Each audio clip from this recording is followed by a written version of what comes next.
The Cleveland Browns finally managed to snag the win they'd been desperate for, a moment that should have felt like relief washing over an entire city starved for success. But as the dust settled and the stadium lights dimmed, there was no parade of satisfaction, no collective exhale of joy from the fans. Instead, there was tension, an uneasy rumble from a fan base that had seen this movie before. It wasn't just about the win anymore, it was about who was leading this team, and more importantly, who wasn't. Because no matter what the scoreboard said, Browns fans couldn't ignore what they'd witnessed on the field. While Kevin Stefanski stood at the podium after the game, smiling through his post-win press conference and praising effort and teamwork, the people watching at home weren't fooled. Behind the stats and the scripted answers, one truth was glaringly obvious. The Browns have a quarterback problem. All game long, Dillon Gabriel looked like a man trapped inside a system that didn't fit him. His passes were inconsistent, his rhythm non-existent, and his confidence seemed to waver with every drop back. It wasn't just a bad night, it was a continuation of a pattern. Fans had hoped this game might be the one where he'd finally find his footing, but instead, they watched as the offense leaned heavily on running back Quinton Judkins to carry the entire load. The imbalance was impossible to ignore. Judkins had 25 carries to Gabriel's mere 18 throws, and that stat alone told the story of Cleveland's offense. One-dimensional, hesitant, and painfully predictable. From the very start, Judkins was the spark that kept the Browns alive. His first carry set the tone, an explosion of power through the line, finding daylight where there seemed to be none, and breaking free for an early touchdown that sent the home crowd into a frenzy. Every run after that felt like a declaration. Judkins wasn't just running the ball. He was carrying the team's hope on his shoulders. He maneuvered through defenders, slipped past tackles, and punished anyone who tried to stop him. 3 touchdowns later, he had not only secured the win but also single-handedly held the offense together. But as Judkins thrived, Gabriel floundered. The Dolphins' defense smelled blood in the water and brought relentless pressure, sacking him multiple times and forcing him into bad decisions.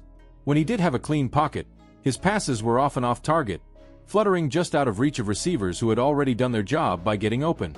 The frustration was visible, not just on the field, but in the stands. The chants started softly at first, almost hesitant, but as the game dragged on, they grew louder. "We want Shedeur."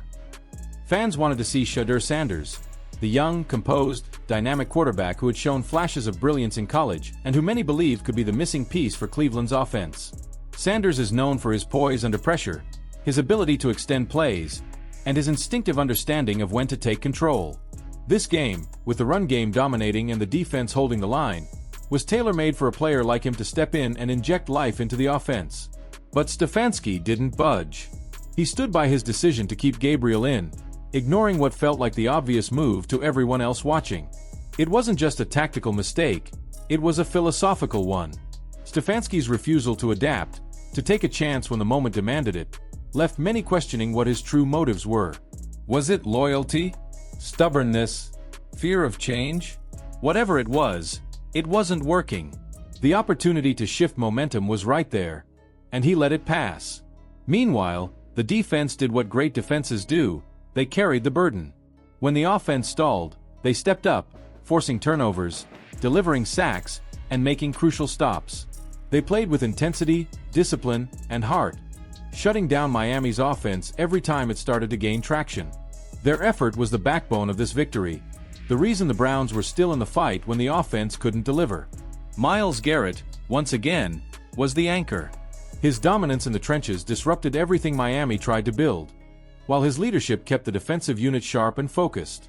Still, no amount of defensive grit could completely hide the glaring weakness at quarterback. Gabriel's performance was forgettable at best and concerning at worst. While Stefanski praised his toughness and work ethic after the game, fans weren't buying it. They didn't want to hear about practice effort or locker room attitude. They wanted results. They wanted to see production on the field. And most of all, they wanted to see what Shedeur Sanders could do if given the chance. Social media erupted after the win. What should have been a celebration turned into an online protest. Fans flooded comment sections, tagging the Browns' official accounts and demanding a quarterback change. They questioned Stefanski's decision-making, asking why he continued to protect Gabriel despite clear evidence that the offense wasn't progressing under his leadership. Memes, rants, and video clips from the game spread like wildfire. Every missed throw, every stalled drive, Every moment where Sanders could have made a difference became part of the narrative. The frustration was more than just about one game. It was about years of missed potential, about a city that's been waiting for a true leader under center. The Browns have talent. Their defense is elite. Their running game, anchored by Judkins, is among the best in the league. But in a league driven by quarterbacks, they're still missing the most important piece. And it's not because they don't have one. It's because the coach refuses to let him play. When asked directly about Sanders, Stefanski deflected, praising Gabriel's dedication instead. He talked about how hard Gabriel works, how much effort he puts in behind the scenes. But those words rang hollow. Fans don't want a quarterback who just works hard. They want one who wins. They want someone who can make big-time throws, lead comebacks, and ignite the crowd. Sanders represents that hope, that spark of something new. Gabriel represents the status quo, the safe choice, the unwillingness to take a risk. Now, a storm is brewing in Cleveland. The locker room might be quiet, but outside the stadium, the noise is deafening. The fans' patience is running thin, and the pressure on Stefanski is growing by the day. How long can he hold out before the demand for Sanders becomes too loud to ignore? Because while loyalty is admirable, football is a results business, and the results are clear. The Browns' offense isn't thriving with Gabriel at the helm. The team's next few games could define their season, and perhaps even Stefanski's tenure. If he continues to stick with Gabriel and the offense keeps stalling, the calls for Sanders won't just come from the fans. They'll start echoing through the media, the locker room, and the organization itself. Change feels inevitable, but the question is when, and whether it'll come too late to salvage what could still be a playoff run. Because deep down, every Browns fan knows the truth. They're just one quarterback away from being a legitimate contender. The defense is already elite. The run game is unstoppable. All they need is a leader under center who can turn potential into production. And every game that Sanders sits on the sideline feels like a missed opportunity to make that happen. So, Cleveland fans, what do you think? Is Kevin Stefanski protecting Dillon Gabriel out of loyalty? Or is he afraid to give Shedeur Sanders the reins? Has Gabriel earned the right to keep starting? Or has his time run out? Do you believe the Browns' offense could finally explode if Sanders took over? Or is this just another false hope from a fan base desperate for change? Let us know what you think in the comments below.